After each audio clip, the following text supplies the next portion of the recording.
Aqui novamente para mais um estudo em grupo. Capítulo 10 do nosso lar. No Bosque das Águas. Dado o meu interesse crescente pelos processos de alimentação, Lísia as convidou. Vamos ao grande reservatório da colônia. Lá observará coisas interessantes. Verá que a água é quase tudo em nossa instância de transição. Curiosíssimo, acompanhei o enfermeiro sem vacilar. Chegados a extenso ângulo da praça, o generoso amigo acrescentou: esperemos o aeróbulos, que é um carro aéreo. Mal me refazia da surpresa quando surgiu o grande carro suspenso do solo a uma altura de uns 5 metros mais ou menos e repleto de passageiros. Ao descer até nós, à maneira de um elevador terrestre, examinei-o com atenção. Não era máquina conhecida na Terra.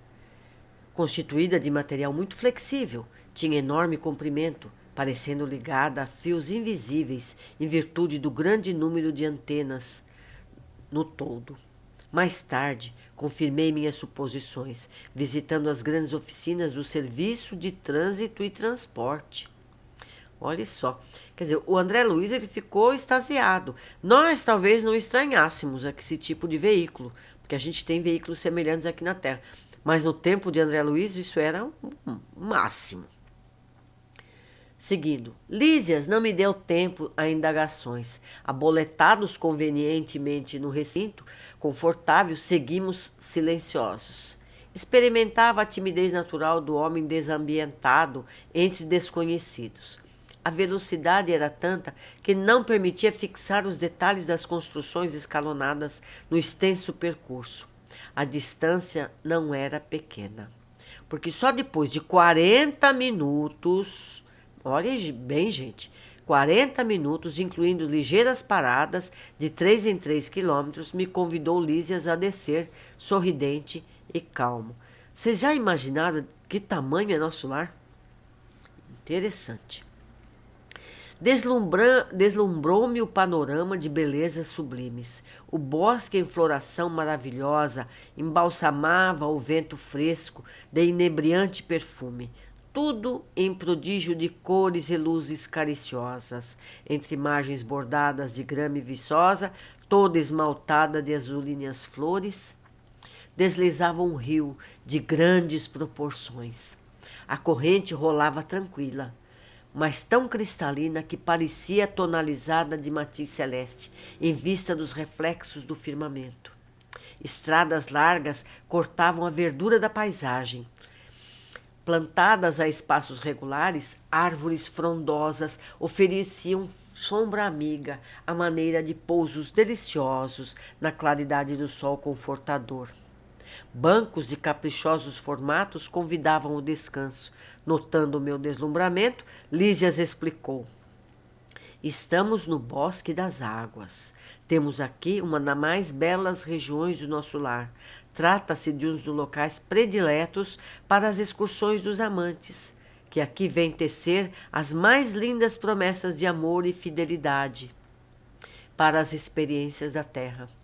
A observação ensejava considerações muito interessantes, mas Lísias não me deu aso a perguntas nesse particular.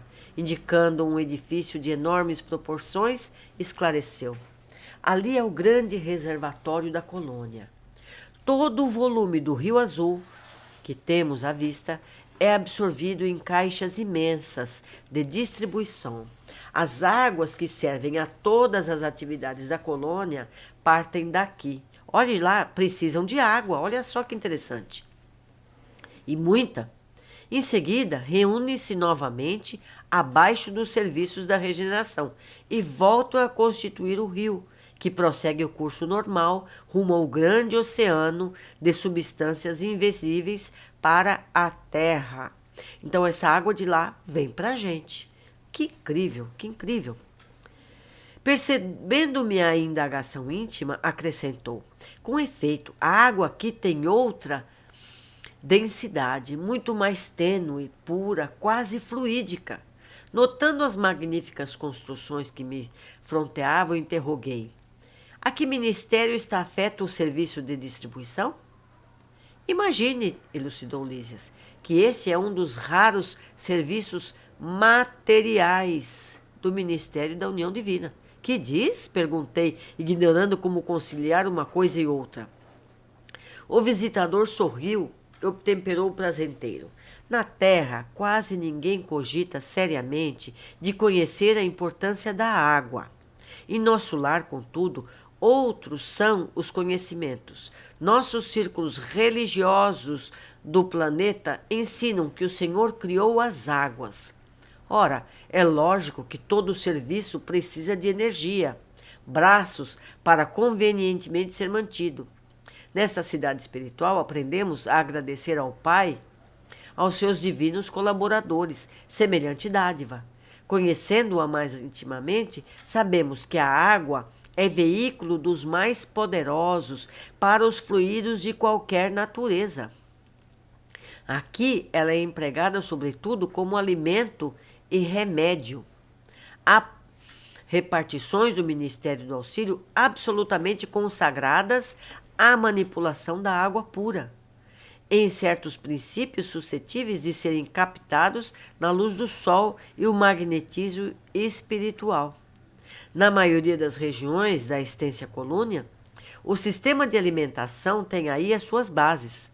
Acontece, porém, que só os ministros da união divina são detentores do maior padrão de espiritualidade superior entre nós, cabendo-lhe a magnetização geral das águas do Rio Azul.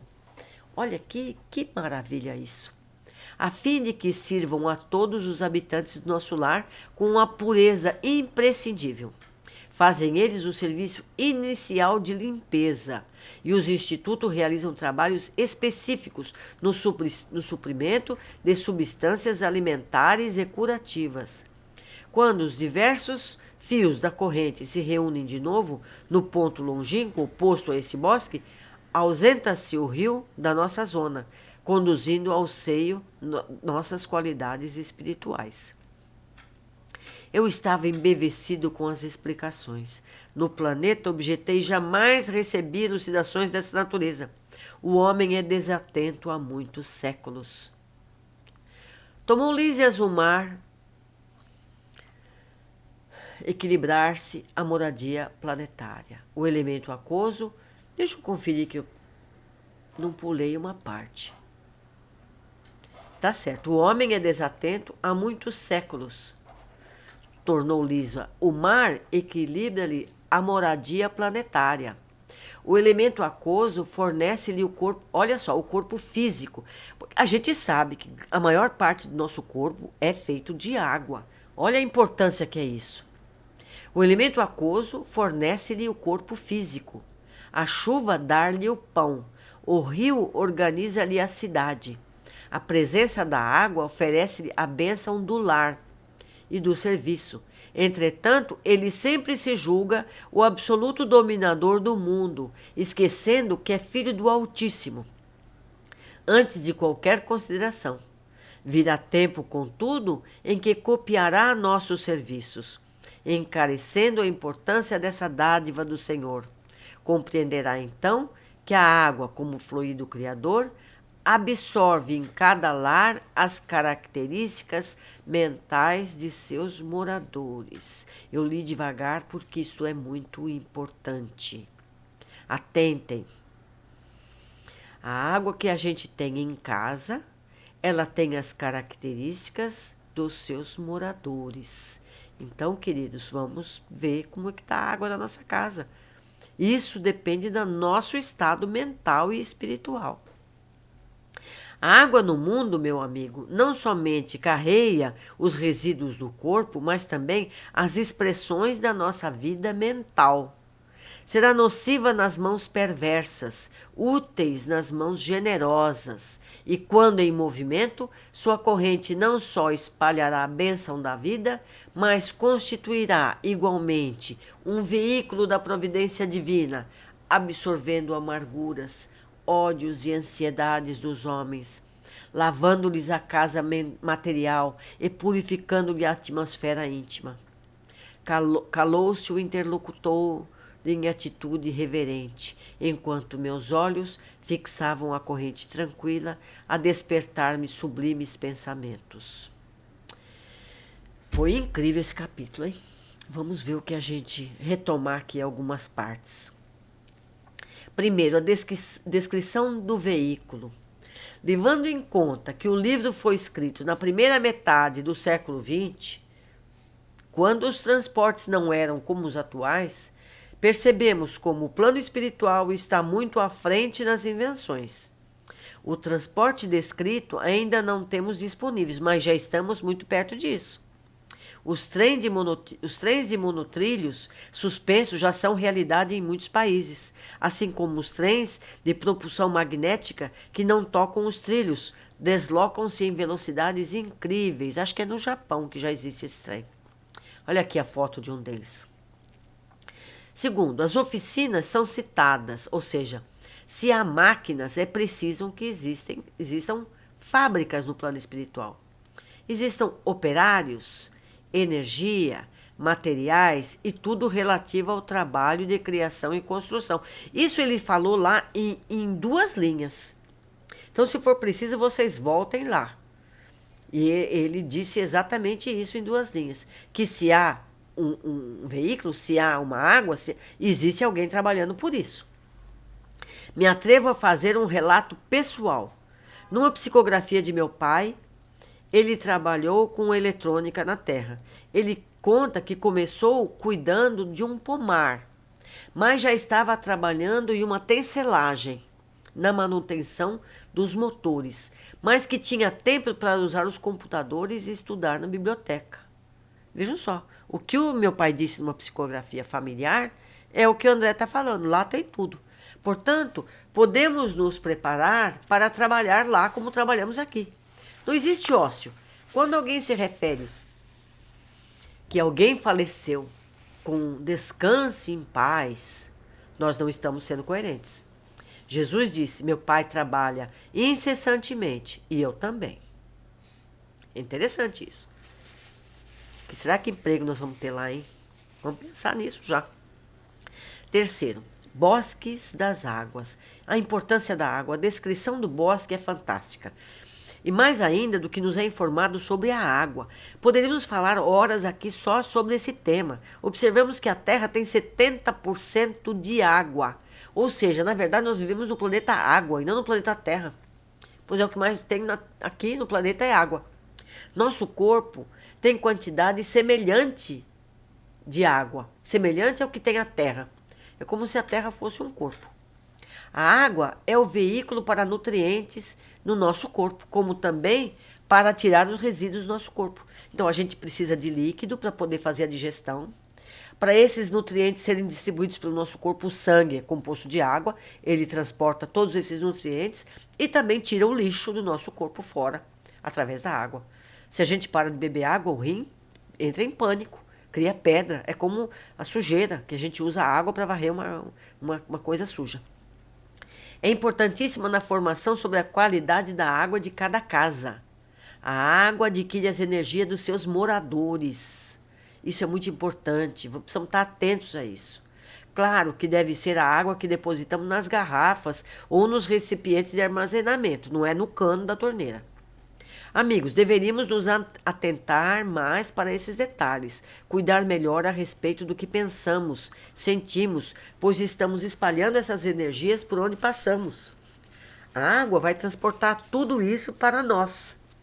Vamos aproveitar isso e melhor pensar, melhor sentir e estaremos ajudando a melhorar tudo ao nosso redor. A água da nossa casa, os rios da nossa cidade, o mar do nosso planeta.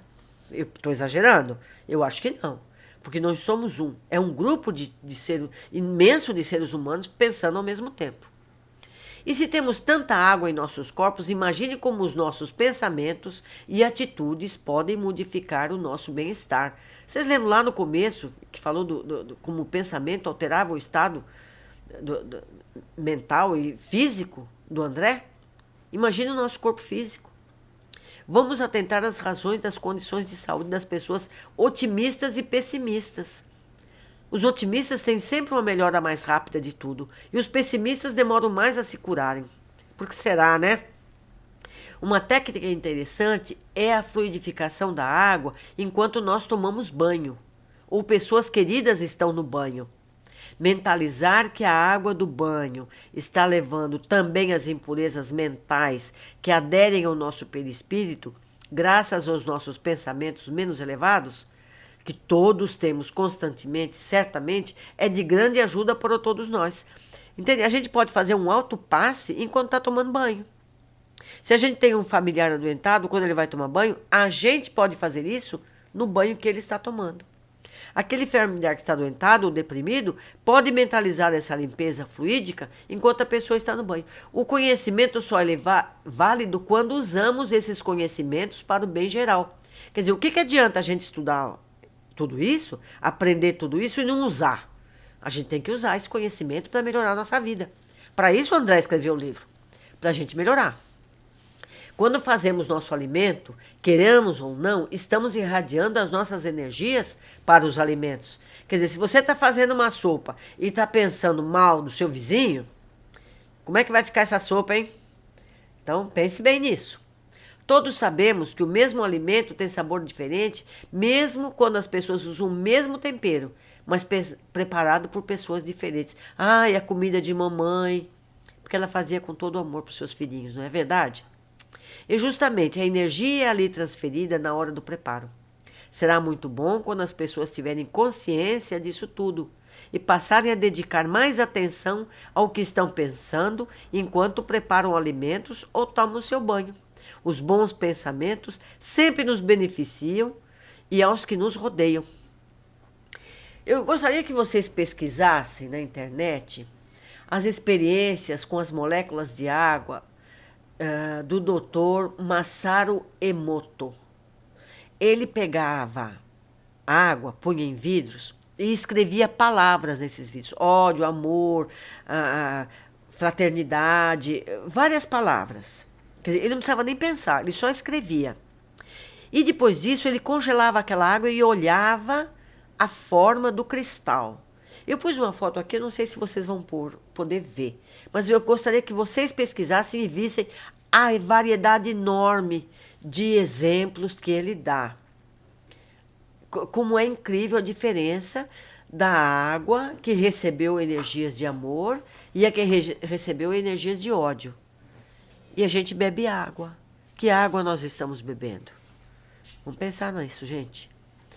Quarto, ainda falando sobre o Bosque das Águas, as referências aos casais que gostam de estar ali traçando seus planos conjugais para a próxima encarnação. Temos aqui informações sobre os nossos relacionamentos, interesses aparentemente repentinos por pessoas que conhecemos e queremos nos unir. Já havíamos combinado isso antes. Certo? Aqueles amores que a gente não sabe de onde vem. Gente, eu não gosto de pessoa desse jeito e eu estou namorando uma pessoa desse jeito. Quer dizer, será que não gostava mesmo? Insisto para que vejam o filme novamente, vocês vão entender outras coisas. E tudo aquilo que deixou vocês curiosos, pesquisem. Se vocês descobrirem alguma coisa interessante, tragam para a gente. Até mais, até a próxima. Um abraço.